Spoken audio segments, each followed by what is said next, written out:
up in a Muslim family. And the parents, they were not really strict Muslim. But I became a very, very, very strict Muslim because of the thirst and the hunger that I had for Creator of the whole world. And I used to think that His name is Allah, because that's what I heard from my family member. And I really strongly used to believe that He is the only way. His name is Allah. And I strongly believed all of His rules. And even in my wildest imagination, I couldn't even imagine that that's not true. I believed it 100% with all of my heart that I really have to do good thing to go to heaven. If I don't, I will go to hell. But I always had a love for God. I really wanted to get to know Him. And I started to buy some Islamic books, start to read them. Actually, Muslim leader, they told me that if you read Quran over and over and over again, you get extra credit. If you wake up so early in the morning and read Quran over and over, that will really give you extra credit. And I would just, read Quran over and over and over again to get credit. But that never made me closer to God.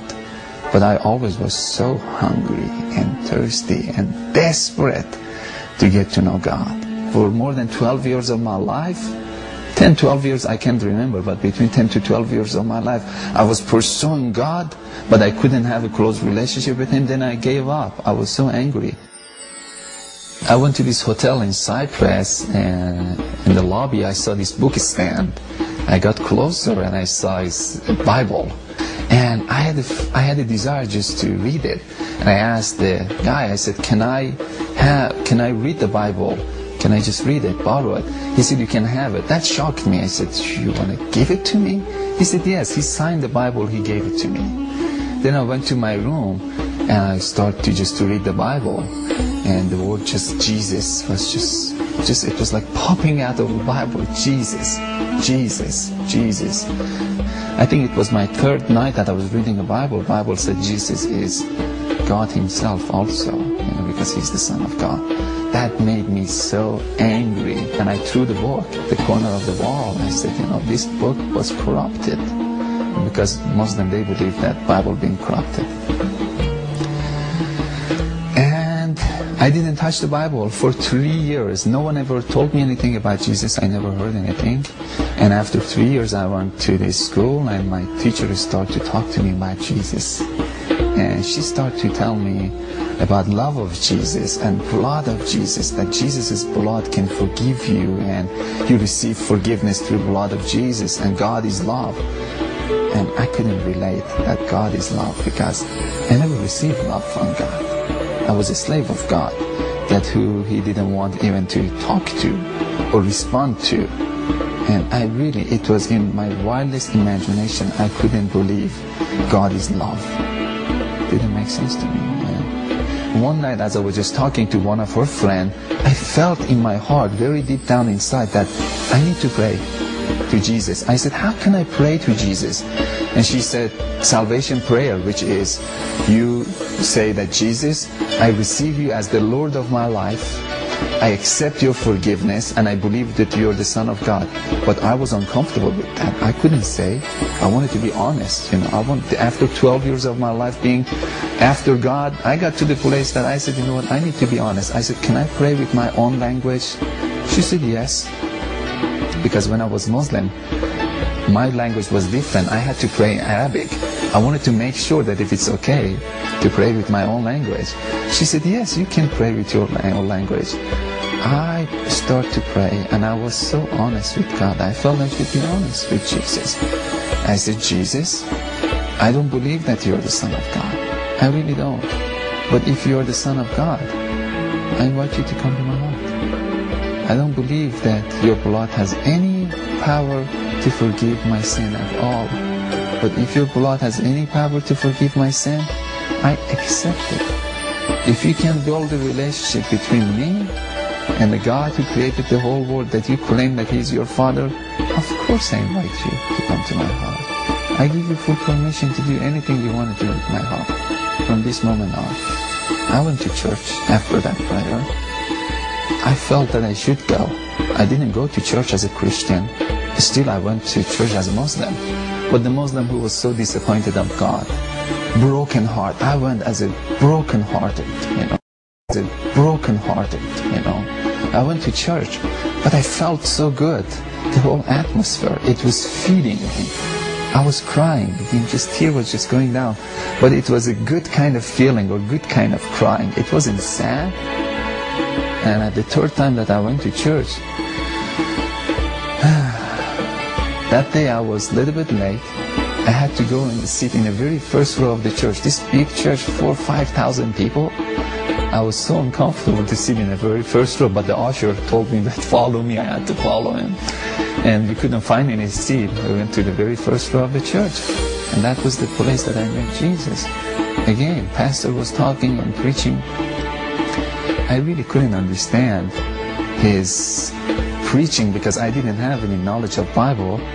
And I was just sitting there, looking around, a little bit bored. And I saw a man standing behind pastor. I could see the thickness of the air. I started to look at him, and then he started to walk. And that really got my attention. I asked myself again, I said, who is this? A voice inside of me said, Jesus. And I laughed at that voice. I said, huh. And as soon as I said this, he walked inside of me physically. I took a very deep breath, and this fire just came all over me. Physically, I was on fire. My whole body was on fire. And something just touched my heart. I could see this hand came and just touched my heart. And I was just weeping, and I was just crying and crying and crying. And my body physically was on fire. And this heat was just coming out of me. And I started to cry, but then she was so excited. She said, "Man, do you believe that Jesus is Son of God?" I said, "No, I don't." She said, "Why not?" Now I said, "Now I believe that Jesus lives and He came to me personally. But Son of God, He needs to convince me that He is the Son of God." And I saw again Jesus so far into heaven, and He was standing in the right side of the throne. And He started to put His Spirit all over me. And it felt so good, and it felt so good, and it felt so good. And He convinced me without saying anything. I was convinced. It's like my heart knew He was the Son of God. And I was just saying, oh my God, yes, He's the only way. He's the only way. All of a sudden I realized. And what happened? I jumped. I got my energy back. No one invited me. I went to the altar. I ran to the altar. I got to my knee, and I started to worship Jesus and bow down to Him. And it was one of the most beautiful moments of my life. This humongous peace came over me. I was walking with peace, and I had so much love from the Lord. But I think for my life, it was the highlight was peace. I never had peace before. And it's like I was swimming inside of peace. If you don't have peace, if you don't really have joy, if you're not really sure that we will go to heaven, and if you never ever receive any love from God, try Jesus. Because He will give you love, He will give you joy, He will give you peace. You don't need to believe us as a Christian. You go to Himself. You go to Jesus. He will show up in different ways, sometimes through dream. But the result is love, peace, joy. That's the result. If I die today, I know He is waiting there for me, and I'm going to jump into His arms. So I know that I don't need to be a good person to jump into His arms. He's waiting there. But if I get the chance to live 30, 40, 50 years, I know my heart will be more clean. That doesn't make me a righteous person. My heart will be more clean, then I can see more of His beauty. The more our heart gets clean, the more we can receive His love. But if I die today, I know I'm not going to say, "Oh, Jesus, you're so holy." I'm going to jump on His shoulder. I'm going to jump. I'm going to dance with Him. I'm going to jump. Because He's my closest friend. And can our Muslim friends say, if I see God, I'm going to jump to His lap? I know it's hard to give up of all of your belief because it's so familiar. Everything that is so familiar, it's easy. You did it over and over again, and there is comfort into it. But if you don't have peace, go ahead and change it. Let Jesus come and turn your world upside down and introduce himself to you as love.